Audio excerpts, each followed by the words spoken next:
હવે આજનો જે આપણો ટોપિક જે છે ત્યાંની પહેલાના લેક્ચરમાં જે આપણે ટોપિક શરૂ કર્યો છે ચેપ્ટર નંબર 10 હેલો આલ્કેન અને હેલો એરેન સંયોજનો જે છે બરાબર એનો પાર્ટ 2 આપણે જોવાનો છે કે કાર્બનિક પરિવર્તનોની આપણે ચર્ચા કરી રહ્યા છીએ કે સ્વાધ્યાયના અમુક આપણે કાર્બનિક પરિવર્તનો જોયા બરાબર છે આજે એક ચેપ્ટરના ઉપયોગથી બીજા જે કાર્બનિક પરિવર્તનો જે છે એની ચર્ચા આજે આપણે કરવાના છીએ તો એમાં 8મા નંબરનું જે આપણું કાર્બનિક પરિવર્તન છે આ પહેલા લેક્ચરમાં આપણે 7 કાર્બનિક પરિવર્તનો જોયા બરાબર છે હવે આજનું જે 8મા નંબરનું જે કાર્બનિક પરિવર્તન છે તે તમને કંઈક આવું કહે છે કે બ્યુટ 1 ઇન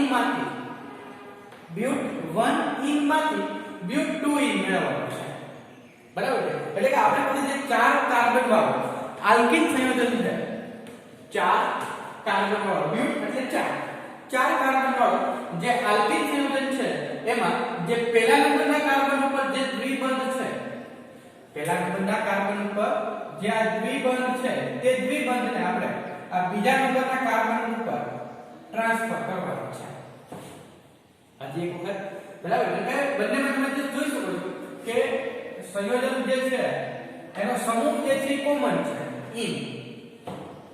ઇન એટલે આલ્કીન બરાબર છે આલ્કીન એટલે દ્વિબંધ વાળા કાર્બનિક સંયોજનો બરાબર તો એ જે કાર્બનિક સંયોજનોમાં આપણી પાસે બરાબર બંનેમાં 4 કાર્બન છે અને 4 કાર્બનમાં આ જે પહેલા કાર્બન ઉપર જે દ્વિબંધ છે તે આપણે બીજા કાર્બન પર ટ્રાન્સફર કરવાનો છે બીજી કાંઈ લાંબી ચર્ચા કરવાની ના બરાબર તો સૌથી સિમ્પલ પ્રક્રિયા છે કે પહેલા તો આપણે કાર્બનિક સંયોજન જે આપણું છે બ્યુટ 1 ઇન એટલે કે 4 કાર્બન અને એ 4 કાર્બનમાં પહેલા અને બીજા કાર્બન વચ્ચે દ્વિબંધ હોવો જોઈએ બરાબર છે તો એનું અણુસૂત્ર લખીએ તો CH3 CH2 CH ડબલ બંધ બરાબર છે અને CH2 હવે સૌથી પહેલા આપણે શું કરશું કે મારે આ જે દ્વિબંધ જે છે બરાબર એને આ બીજા અને ત્રીજા કાર્બન પર ટ્રાન્સફર કરવા માટે સૌથી પહેલા માર્કો-નિકોલની જે પ્રક્રિયા જે છે HBr વાળી બરાબર છે HBr ને આપણે એન્ટર કરીએ આલ્કીન સંયોજનોની જો પ્રક્રિયાઓ તમને યાદ હોય તો બરાબર તો એ પ્રક્રિયાઓમાં એક પ્રક્રિયા છે માર્કો-નિકોલની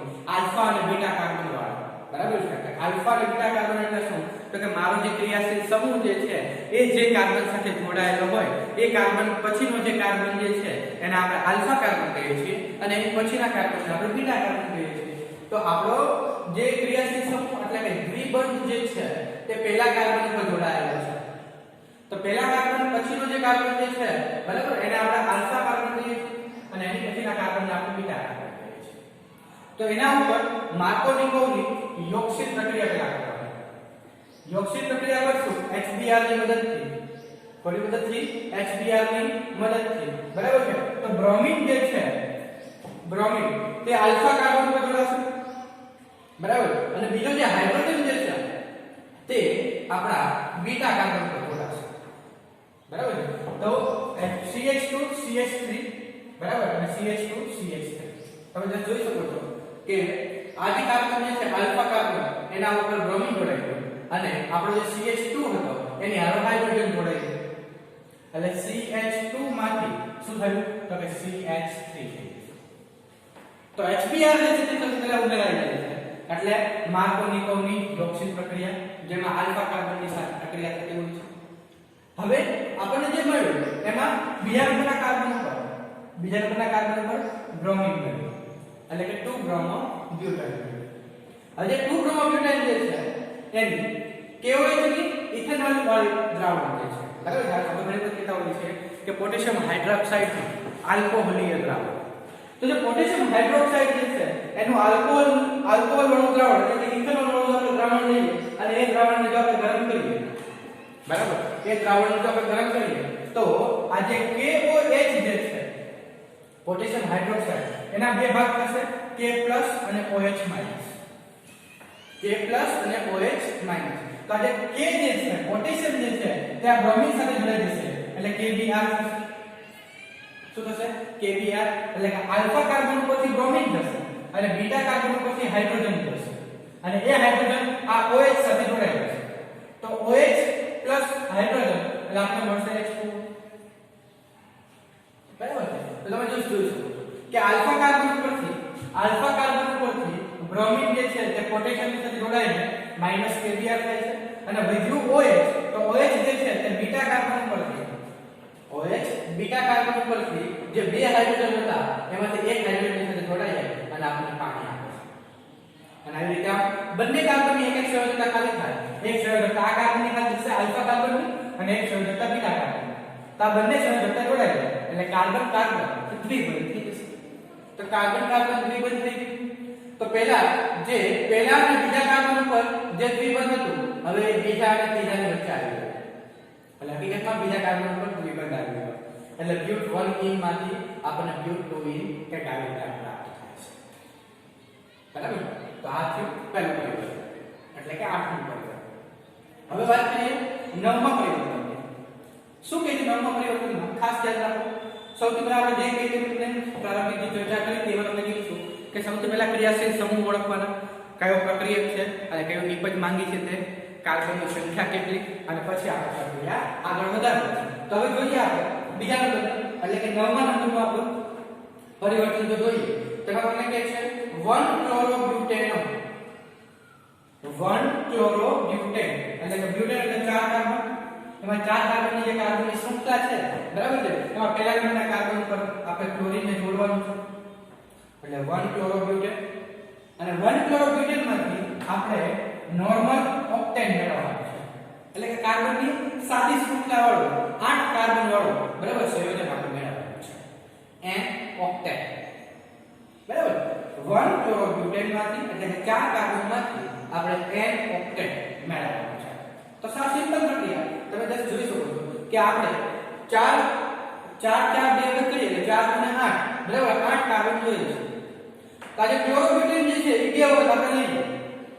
ક્લોરોબ્યુટેન આપણે જે વખત લઈએ બે વખત. આ પહેલું ક્લોરોબ્યુટેન અને આ બીજું ક્લોરોબ્યુટેન. હવે બંને ક્લોરોબ્યુટેનમાં લાસ્ટમાં ક્લોરીન છે. જે ક્લોરીન આપણને મળે છે.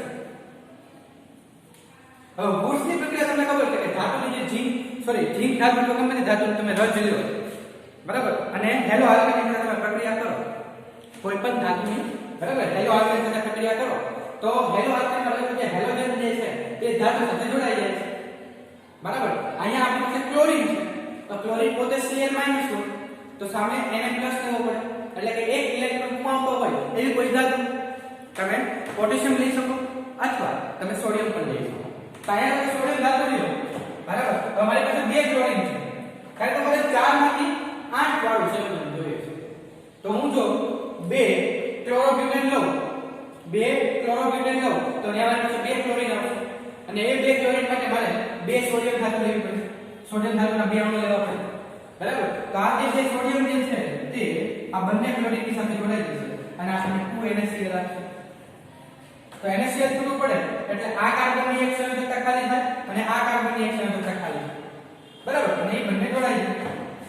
બરાબર? તમે જોઈ શકો છો 4 કાર્બન આ બાજુના 4 કાર્બન આ બાજુના અને આ બંને કાર્બન એકબીજાને જોડાઈ જાય એટલે આપણને n ઓક્ટેન. બરાબર? નિર્જળ વિકલ્પની હાજરીમાં આપણે વોલ્સની પ્રક્રિયા કરીએ તો ધાતુ જે છે તે હેલોજનને પોતાની સાથે સમાવી લે છે એટલે કે પોતાની સાથે જોડી લે છે. બરાબર? એટલે વાત છે કાર્બનની શૃંખલા અને એ કાર્બનની શૃંખલા પોતાના જે છેલ્લા જે કાર્બન છે એની એક એક સંયોજકતા ખાલી હોવાથી એ બંને પોતે પાછા જોડાઈ જશે. બરાબર? એટલે આવી રીતે આમ આપણને n ઓક્ટેન જે છે તે પ્રાપ્ત થાય છે. સબ સિમ્પલ બે પ્રક્રિયાઓ હતી. 10મી પ્રક્રિયાની વાત કરીએ તો તમને કહે છે બેન્ઝીન માંથી બાયફિનાઇલ બાય અથવા ડાયફિનાઇલ કહી શકો. બેન્ઝીન જે આપણે ચક્રીય સંયોજનનું સાદામાં સાદું સ્વરૂપ છે તે બેન્ઝીન બરાબર એ ઘણી બધી જગ્યાએ આપણે ઉપયોગી છે. એ બેન્ઝીન માંથી આપણે બે બેન્ઝીન જોડાયેલા હોય તેની સાથે એવું સંયોજન મેળવવાનું છે એટલે કે બાયફિનાઇલ આપણે મેળવવાનું છે. બરાબર છે? તો બે બેન્ઝીનને જોડવા માટે થઈને સૌથી પહેલા તો આપણે બે બેન્ઝીનને જોડવા માટે સૌથી પહેલા તો આપણે બરાબર છે ક્લોરીનેશન પ્રક્રિયા કરીએ. બેન્ઝીનની ક્લોરીનેશન પ્રક્રિયા કરીએ તો FeCl3 ની હાજરી બરાબર ફેરિક ક્લોરાઇડની હાજરીમાં આપણે પ્રક્રિયા કરીએ તો આ જે બેન્ઝીન જે છે એમાંથી જે બધા કાર્બન જે છે એનાથી કાર્બન બધા જ કાર્બન એક એક હાઇડ્રોજન ધરાવે છે. તો કોઈ પણ એક ખૂણેથી જે હાઇડ્રોજન રહેશે એ હાઇડ્રોજન ક્લોરીનની સાથે જોડાઈ જાય. હવે ક્લોરીનેશન તમને ખબર છે કે હેલોજનેશનનો એક પ્રકાર છે અને હેલોજન કોઈ દિવસ એકલો મળતો નથી. બરાબર? હંમેશા દ્વિઅણુ સ્વરૂપે મળે છે. તો જે બે ક્લોરીન છે એમાંથી એક ક્લોરીન એક છેડાના બરાબર હાઇડ્રોજન સાથે જોડાઈ જશે એટલે આપણને HCl પ્રાપ્ત થશે. બરાબર. અને બીજો જે ક્લોરીન જે છે જ્યાંથી હાઇડ્રોજન છૂટો પડ્યો ત્યાં ક્લોરીન જોડાઈ જશે. જ્યાંથી હાઇડ્રોજન છૂટો પડ્યો ત્યાં ક્લોરીન જોડાઈ જશે. એટલે સૌથી પહેલા બરાબર આપણે ક્લોરોબેન્ઝીન મળશે. અને એ જ પાછી પ્રક્રિયા જે તમે કરી તે પ્રમાણે પ્રક્રિયા શુષ્કિતમની હાજરીમાં બરાબર સોડિયમ જે છે હવે અહીંયા આપણે છે એક જ ક્લોરીન મળ્યું બરાબર એટલે કે એક જ ક્લોરોબેન્ઝીન મળ્યું. આવા બે ક્લોરોબેન્ઝીન લઈએ આપણે બે ક્લોરોબેન્ઝીન લઈએ અને બે ક્લોરોબેન્ઝીનમાં આપણને ક્લોરીન મળે તો પાછી આ પ્રક્રિયા ફિટિંગ પ્રક્રિયા પણ કહી શકાય કે બે સોડિયમ જો નાખું તો એ બે સોડિયમ આ બંને ક્લોરીન સાથે જોડાઈ જાય અને બંને ક્લોરીન જાય એટલે બેન્ઝીનની એક એક સંયોજકતા ખાલી થાય. એવા બે બેન્ઝીનની એક એક સંયોજકતા ખાલી થાય એટલે એ બે બેન્ઝીન પોતાની સાથે જોડાઈ જાય. બરાબર. સોડિયમની હાજરીમાં બે સોડિયમની હાજરી કારણ શું કે આપણે આ જે ક્લોરોબેન્ઝીન જે છે એ પછીની જે પ્રક્રિયા છે એમાં બે ક્લોરોબેન્ઝીન લેવાના છે. તો બે ક્લોરોબેન્ઝીન લેશું આપણે તમે જસ્ટ જોઈ શકો એમને કે આ એક ક્લોરોબેન્ઝીન અને આ બીજું ક્લોરોબેન્ઝીન. તો આ બંને ક્લોરીન જે છે તે સોડિયમની સાથે જોડાઈ જશે એટલે આપણને 2NaCl મળશે અને આ બંનેની એક એક સંયોજકતા ખાલી થાય અને એ સંયોજકતા પોતાની સાથે જોડાઈ જાય. પોતાની સાથે જોડાઈ જાય એટલે આપણને બાયફિનાઇલ બરાબર તે સંયોજક જે આપણે જોતું એ આપણને પ્રાપ્ત થશે. સાવીજી પ્રક્રિયા છે બરાબર. શુષ્ક ઇથરની હાજરીમાં પ્રક્રિયા કરવાની. આ પ્રક્રિયામાં બે બેન્ઝીન ભેગા થાય છે ફિટિંગ પ્રક્રિયા તરીકે પણ ઓળખીએ છીએ. તો આજનું ત્રીજું આમ ટોટલ જોઈએ તો 10મું આપણું પરિવર્તન ચેપ્ટર નંબર 10નું હેલો આલ્કેન અને હેલો એરીન સંયોજન. હવે વાત કરીએ 11મું કાર્બનિક પરિવર્તન. પ્રોપીનમાંથી પ્રોપેન 1 ઓલ. ખાસ યાદ રાખો પ્રોપીન એટલે આલ્કીન. આલ્કીનના 3 કાર્બન અણુનું સંયોજન છે એને પ્રોપીન કહે છે અને એ પ્રોપીનમાંથી પ્રોપેન 1 ઓલ એટલે કે આલ્કોહોલ બને છે. બરાબર. પ્રોપીનમાંથી પ્રોપેન 1 ઓલ જે પ્રોપેન જે છે એમાં પહેલા નંબરના કાર્બન ઉપર આપણે હાઇડ્રોક્સિલ સમૂહ એટલે કે આલ્કોહોલનો ક્રિયાશીલ સમૂહ આપણે જોઈએ છે OH જે આપણે દાખલ કરવાનો છે.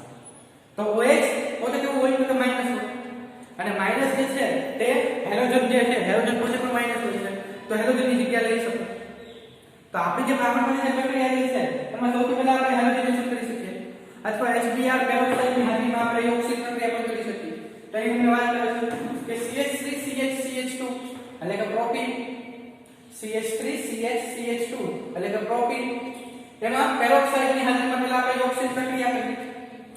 પેરોક્સાઇડની હાજરીમાં આપણે યોગક્ષીલ પ્રક્રિયા કરીએ HBr ની મદદથી. તો HBr જ્યારે બનાવશું બરાબર છે તો આ દ્વિબંધ જે છે કાર્બન કાર્બન એ તૂટશે. એક કાર્બનની હારે હાઇડ્રોજન જોડાશે અને એક કાર્બનની હારે બ્રોમિન જોડાશે. CH3CH2CH2Br જેને આપણે 1 બ્રોમોપ્રોપેન કહીએ છીએ. હવે આ બ્રોમિન જે છે એ મને નડે છે એની જગ્યાએ મારે OH નાખવાનું છે. શું કરવાનું છે? OH નાખવાનું છે. તો OH માટે તેને આપણે જો KOH નાખીએ ત્યાં આપણે 1 બ્રોમોપ્રોપેન મળે છે એમાં આપણે જો પોટેશિયમ હાઇડ્રોક્સાઇડ નાખીએ તો પોટેશિયમ હાઇડ્રોક્સાઇડની જે પોટેશિયમ જે છે તે બ્રોમિનની સાથે જોડાઈ જશે એટલે આપણને -KBr મળશે એટલે કે KBr છૂટું પડશે બરાબર. અને જે OH જે છે તે આ બ્રોમિનની જગ્યાએ OH આવી જશે. બ્રોમિનની જગ્યાએ OH આવી જશે અને આપણે આજે પોટેશિયમ હાઇડ્રોક્સાઇડની મદદથી જે પ્રક્રિયા કરીએ એમાં મુખ્ય નિપજ આપણને આ મળે યાદ હોય. બીજી નિપજ શું મળે? 2 બ્રોમોપ્રોપેન મળે. આ જે 1 બ્રોમોપ્રોપેન છે આપણે જે વાત કરી કે HBr મળે છે HBr જ્યારે આપણે એન્ટર કરશું તો 1 બ્રોમોપ્રોપેન મળે છે એટલે કે બ્રોમિન જે છે છેલ્લા કાર્બન સાથે જોડાય છે એની બદલે એ બ્રોમિન બીજા કાર્બન પર જોડાઈ શકે. પરંતુ મુખ્ય નિપજ તમને યાદ હોય તો એક નિપજ 81% મળતી હતી અને એક નિપજ આપણને 19% મળતી હતી. તો મુખ્ય નિપજ કોણ હતી? 1 બ્રોમોપ્રોપેન આલ્ફા કાર્બનની સાથે બરાબર સોરી પહેલા કાર્બનની સાથે જોડાયેલો હેલોજન. તો એક બીજું યાદ ન હોય તો કે કઈ વાંધો નહીં આપણે વાત કરવાની છે સીધી આપણે. અને હવે જે KOH આપણે નાખશું એટલે આપણે બ્રોમિનની જગ્યાએ OH આવી જશે અને KBr જે છે છૂટું પડશે. તો આ છે આપણું ચોથા નંબરનું કાર્બનિક પરિવર્તન. ઓવરઓલ જોઈએ તો 11 નંબર. હવે જોઈએ 12મા નંબરનું કાર્બનિક પરિવર્તન. શું કહે છે? 1 બ્રોમોપ્રોપેનમાંથી 2 બ્રોમોપ્રોપેન.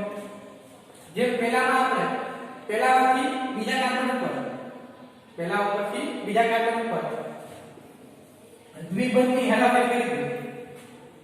એ જ રીતે હવે અહીંયા બ્રોમિનની હેરાફેરી કરવાની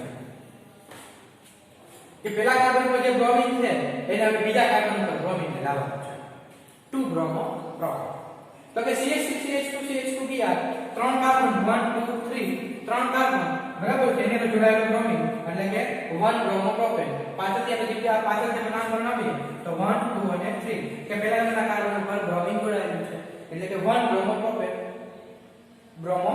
હવે KOH આપણે નાખીએ ઇથેનોલ ની હાજરીમાં બરાબર છે KBr એટલે જે KOH જે છે એમાંથી પોટેશિયમ જે છે એ બ્રોમિન ની સાથે જોડાઈ જશે એટલે આ કાર્બન ની સંખ્યા ખાલી થશે અને બીજા કાર્બન પરથી હાઇડ્રોજન દૂર થશે અને OH સાથે જોડાઈ જશે તો H2O છૂટું પડશે એટલે કે બે કાર્બન ની એક સંખ્યા ખાલી થઈ આ પહેલા અને બીજા કાર્બન પરથી પહેલા કાર્બન પરથી બ્રોમિન છૂટું પડશે અને બીજા કાર્બન પરથી હાઇડ્રોજન બરાબર બ્રોમિન જે છે તે પોટેશિયમ સાથે જોડાઈ જશે એટલે KBr થશે અને OH ની સાથે હાઇડ્રોજન જોડાઈ જશે એટલે H2O છૂટું પડશે આ આપણે મળશે બ્રોમિન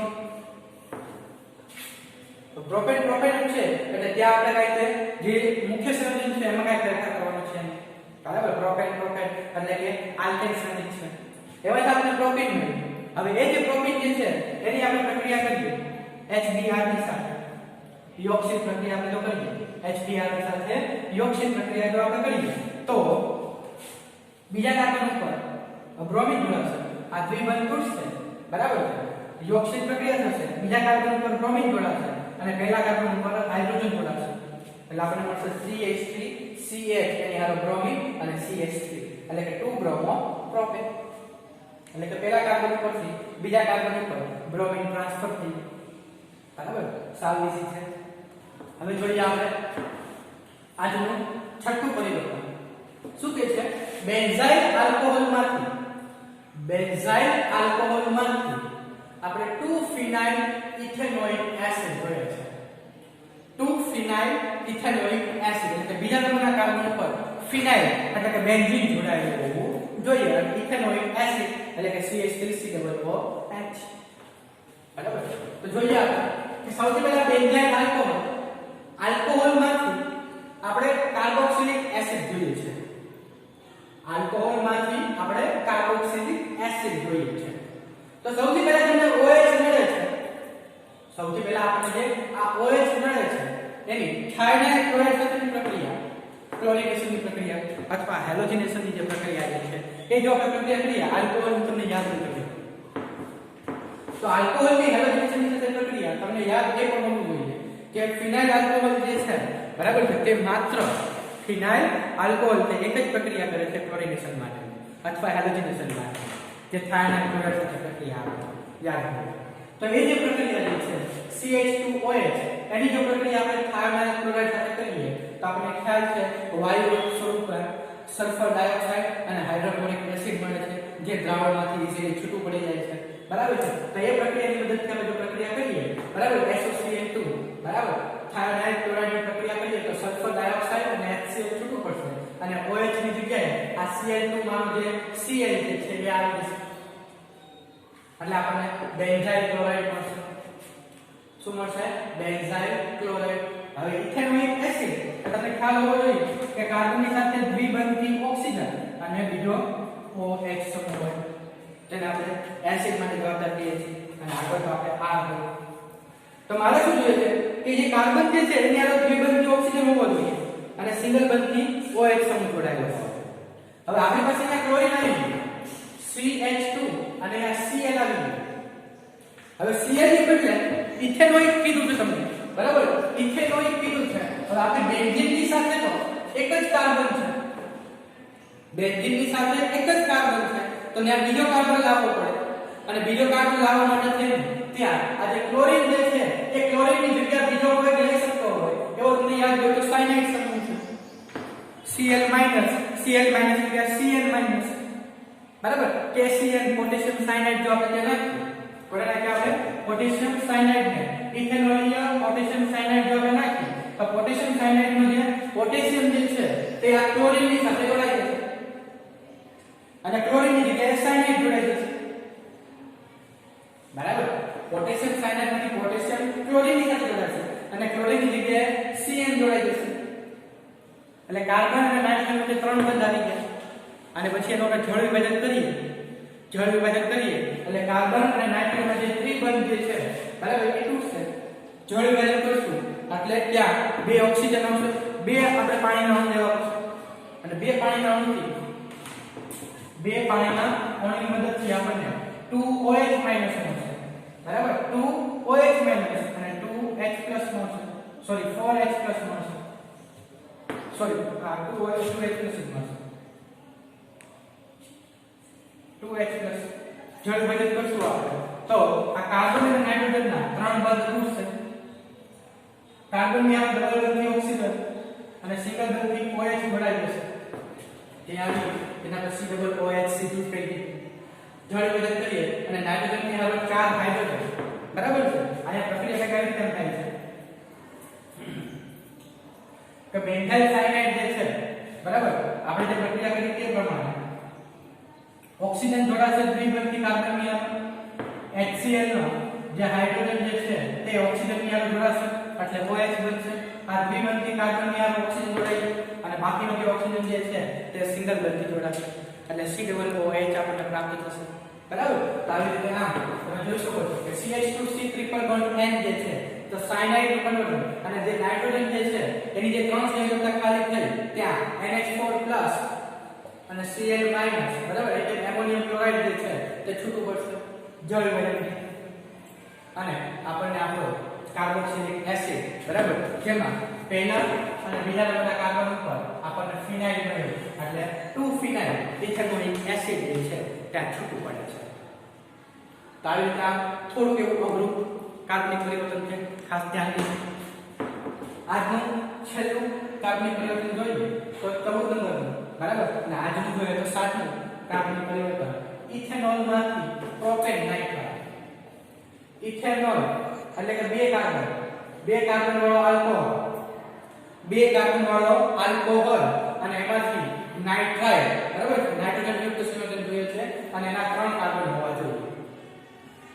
બે માંથી 3 તો સૌથી પહેલા મને નાઇટ્રાઇડ જોઈએ છે. CN નો આપણે કંઈક યુઝ કરવાનો આવશે. એની પહેલા જોઈએ આપણે કે CH3CH2OH જે છે તો ઉપર જે પ્રક્રિયા કરી હતી પહેલા OH ને આપણે ક્લોરાઇડમાં કન્વર્ટ કરીએ બરાબર એટલે કે ક્લોરિનેશન ફાઇનલ ક્લોરાઇડ ની મદદથી તો SOCl2 અને HCl છૂટું પડશે અને આપણને ક્લોરોઇથેન મળશે અને એક ક્લોરોઇથેનમાં ક્લોરીન મને જડે છે ને ક્લોરીન ની જગ્યાએ KCl નાખીએ તો KCl માંથી બે જે છે તે ક્લોરીન ની સાથે જોડાઈ જશે એટલે આપણને KCl છૂટું પડશે અને ક્લોરીન જ્યાં છે ત્યાં Cl જોડાઈ જશે તો Cn માં એક કાર્બન વધી ગયું એટલે 1 2 અને 3 કાર્બન એટલે કે પ્રોપેન અને નાઇટ્રોજન એટલે નાઇટ્રાઇડ. આવી નામ હેલો આલ્કેન અને હેલો એડિશનના 14 કાર્બનિક પરિવર્તન જોયા. હજી પણ આ કાર્બનિક પરિવર્તન આપણે આગળ વધારશું આ પછીના લેક્ચરમાં. આપણે ખાસ ધ્યાન રાખવાનું છે કે પરિવર્તનોનો બને એટલી વખત રિવિઝન કરવાનું છે અને તેમ કરતાં જો ખબર પડે તો ફોન કરીને પૂછો. આભાર. Thank you.